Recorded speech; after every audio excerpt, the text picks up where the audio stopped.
Today's commencement speaker, Dr. Alex Margrave, is Senior Director of Student Academic Support Centers for Palmer College of Chiropractic, a position he's held since January 2014. He served Palmer as an academic counselor for 6 years prior to that appointment. Dr. Margrave graduated with honors from Palmer's Davenport campus in 2007 and received the Virgil V. Strang Philosophy Award.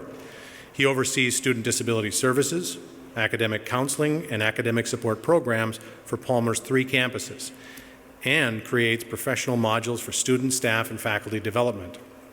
This includes developing successful academic plans for at-risk or challenged advising populations, including students with learning disabilities, international students, and veterans.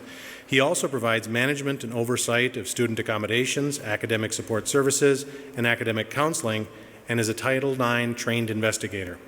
Additionally, he's a guest lecturer for several courses on the Davenport campus.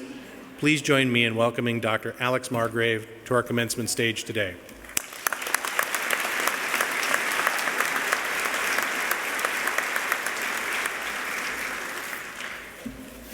Good morning. Thank you for gathering here today to witness and celebrate this momentous day for our Associate of Applied Sciences and Chiropractic Technology, our Bachelor of Science, and Doctor of Chiropractic program graduates. Welcome, friends, family, staff, faculty, and administration. It is my great honor and privilege to address you today. Those of you who know me well know that I frequently employ metaphors and analogies to illustrate a point. Today, I want to share with you a metaphor that has stuck with me for many years. Imagine now a table with a jar, perhaps a wide-mouth mason jar, 20 to 25 small rocks, a good handful of small to medium-sized pebbles, and a bag of sand. This jar will represent 5 years. Why 5 years? Anecdotal evidence points to the reality that it will take many of you 5 years to feel like you have hit your stride in your careers. Now, let us together examine the realities of our jar. You won't be able to fit 25 rocks in your jar, perhaps 5. So what will they be? What will they represent? Starting and growing your own business, joining an established practice, getting married, writing a book, adopting or having a child, or continuing your education with a certificate, a diploma, or a PhD. Your pebbles will represent some of your smaller bucket list items. Travel to a foreign country, seeing your favorite band, learning Spanish, taking a family vacation to Yellowstone Park. Now, the sand. The sand represents the everyday, the mundane and yet important activities of getting the kids off to school and soccer practice, paying bills, catching up with family and friends, listening to your favorite podcast on the way to work, and doing the laundry. Be deliberate. Choose your rocks and your pebbles wisely. Know that as the days pass, the sand will pour in. Sand is a constant, a given. You don't need to do the next 5 years of your life perfectly. In fact, midway through your 5-year cycle, you may choose to reach your hand in that jar, fish around, pull out a rock, and replace it with another rock. There will be more jars representing additional 5-year cycles, ready to hold other opportunities.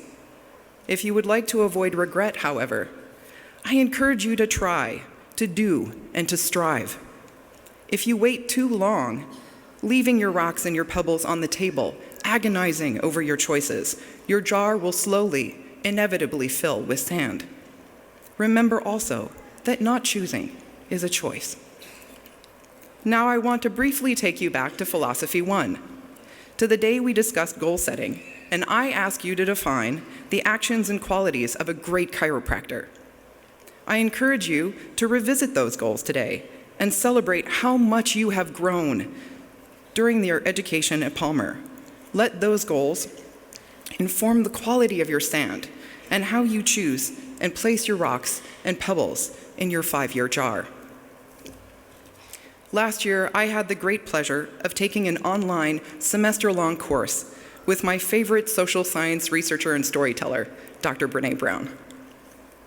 Our course materials were two of her books, Daring Greatly and Rising Strong.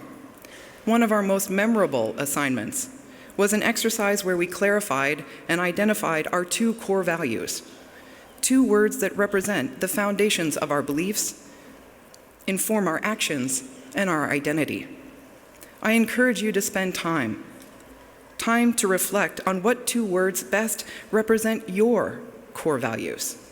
Perhaps they include connection, gratitude, faith, compassion, integrity, honesty, or excellence. In closing, I want to share with you the metaphor of the arena in an excerpt from Theodore Roosevelt's speech, Citizenship in a Republic. The speech, sometimes referred to as The Man in the Arena, was delivered at the Sorbonne, Paris, France, on April 23, 1910, and is shared by Brene Brown in the opening of her book, Daring Greatly. It is not the critic who counts, not the man who points out how the strong man stumbles, or where the doer of deeds could have done them better. The credit belongs to the man who is actually in the arena, whose face is marred by dust and sweat and blood, who strives valiantly, who errs, to come short again and again. Because there is no effort without error and shortcoming.